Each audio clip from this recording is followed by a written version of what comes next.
China before it was a Buddhist country, you know? Yeah.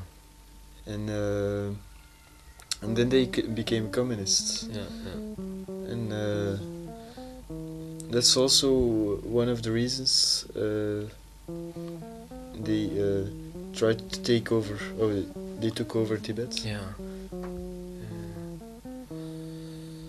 Also, they have this huge population, and the Mao and his army was the whole revolution in China.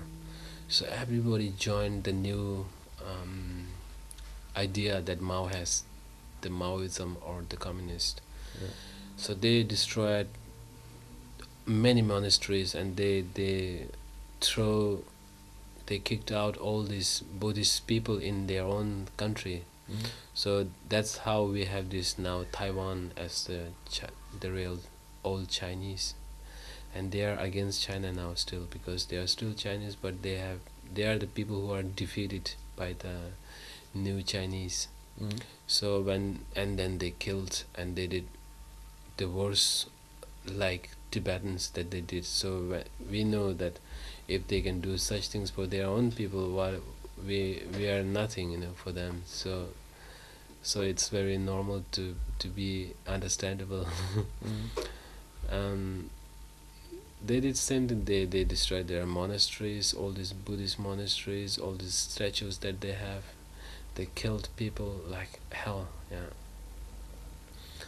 And it was kind of a new idea for them, that they think Mao is bright. He's changing the old systems, which he says religion is poison, and then he wants to make new China, and he wants to make China very rich.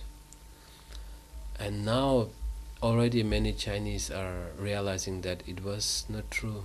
Mm. So China can change, because once Russia was a communist, and it was almost like unbelievable to change in 10 years time. And it can happen anytime. So and last time, like Tiananmen Square, when they killed thousands of students there, and such things are happening in the young people already.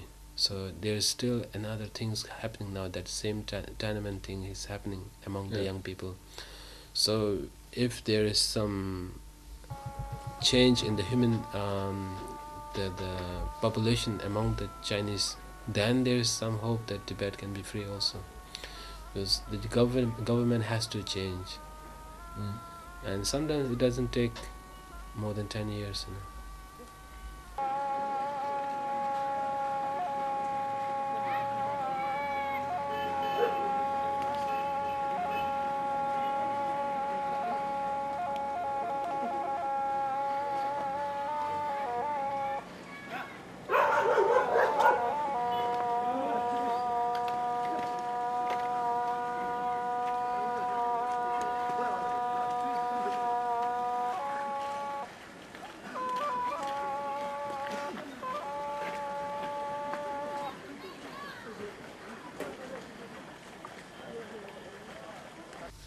You moved to Belgium. How long is that ago? Approximately 4 years ago. September 2000. Yeah. It's a very, very nice place, and it's a country where I would like to be, for my many reasons. Basically Tibetan cause, like now that I could express some things about Tibet, which we consider for this universe. That's Tibet for the world peace. That's how we look at. It must have been a big change moving from India to here. Yeah, I have moved a lot. First time from Bhutan to India because of some political reasons. Because Bhutan is a small kingdom, there's a king who really runs the country without any president or anything. Yeah. And then because of Chinese pressure because of the Tibetans who lives there, and then he has to get rid of all the Tibetans, so we really had to go overnight, which for my parents it was too difficult because it's second time that they leave everything behind. Tents for Tibetan refugees from Bhutan being resettled in the Killing settlement, Dehradun, North India, 1982. Where's your tent, Tashi? This one? No, it's near the tree there. This is the tree. Just next to it, we are building it. Your tent? Yeah, that. And this is the toilet. This is my tent here. They are still building it. So we stayed 4 years, almost 4 years in these tents in the winter and summer, everything. It was very hard. 2 of my brothers died here. And then from there, in India, I was grown up in the Tibetan schools and things, and then I was lucky to be there. Yeah, though it was very hard in the beginnings, but then place like Dharamsala was very, very nice because it's very international feeling. Yeah, and luckily we have this spiritual environment that makes everybody so friendly and understanding any other person as a same human being as myself. That is our lessons that we get in our school little by little, so in that way I was very open to the Western world and any kind of human race. And then to be here, I moved here, and it was very, very big change. Though I know I've studied and about Western mentality and the world, but still, when I got here, there's when you experience it in real, and there's still a lot of shockings. And are there many Tibetans living here in Belgium? There are many nowadays. They live more in Antwerp and Brussels, but I don't know exactly how much they are because Belgium is very modern country where everybody has to be working and likewise, so you don't see much friends and things. And moreover, I'm very much open to very, very, very, very Western integrations and things. I really want to study about other culture, Belgian culture, or wherever I am. So all my friends have been Belgians until now. Well, I have many friends in Dharamsala, many Australians, Europeans, Americans, Canadians also. When I come here, because of all those experiences, I could join the Belgian culture completely without any hesitation or I don't know. Because I have the feeling that if I want to be with my own race or something, which I have sometimes, but then if I have such things, I should be more back in my country. So because this very interesting thing that I have experienced in Belgium since I'm here for 4 years. Yeah. Because we have this idea about philosophy or something that we have learned in the past in our schools, that every human being is same, whether it is white or black or colored or brown or whatever, and everybody knows this philosophy. I also know it, and you say it always, but to really feel it, it is, I think I myself is one of the luckiest person to feel it, because I was here completely without any Tibetan friends. And when I completely integrated, I found that there are many, many nice people, many, many very, very nice people in another level of culture and very civilized. And that makes you feel that, whether he's white or brown, he's still a human being and he's still same like me or any of my friends. Yeah. or any Tibetan lamas even, you know.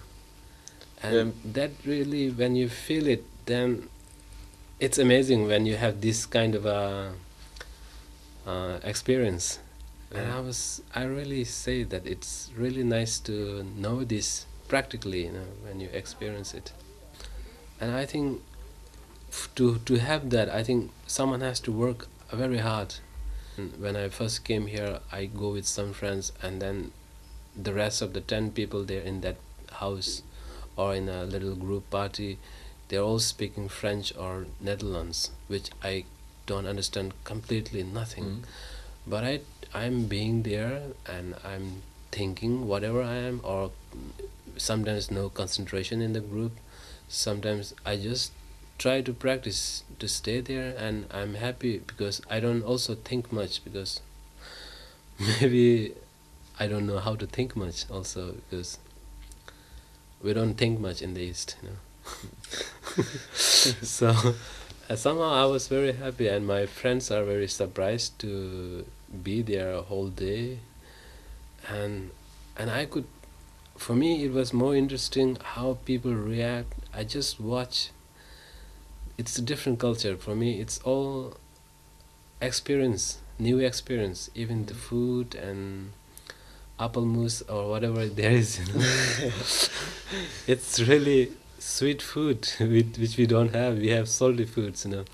So everything was very new, and for me it's everything is too new, and I don't have to speak up, you know.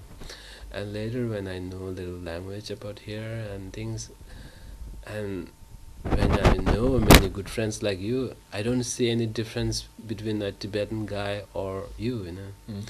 And I have equal respect for both, and that is very, very difficult to happen if you are not open to it. And for that feeling, it took 4 years from me continuously, and for past 7 years. And now I'm in a state that I don't see any difference between Westerner or Easterner. And it's a great feeling to have it. Yeah. Yeah. Thanks for saying this. I really am lucky to share it. Yeah. Yeah, I lived here for 22 years before I Yeah. got to understand a little about that we're not much different from each other. In the basic, like we're all searching for happiness, and Yeah. we're all trying to avoid suffering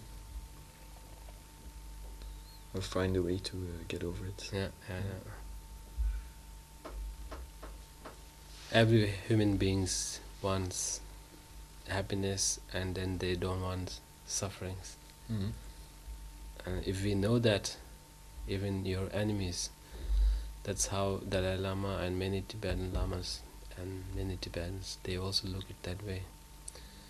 Even though the Chinese has killed many Tibetans, and of course we don't like it, but we don't have that much anger, because in a way the Chinese, they are still a human being, which they tend to do many disasters, but they are still a human being who wants happiness and who doesn't want sufferings. Mm-hmm. So if you think it in that way, then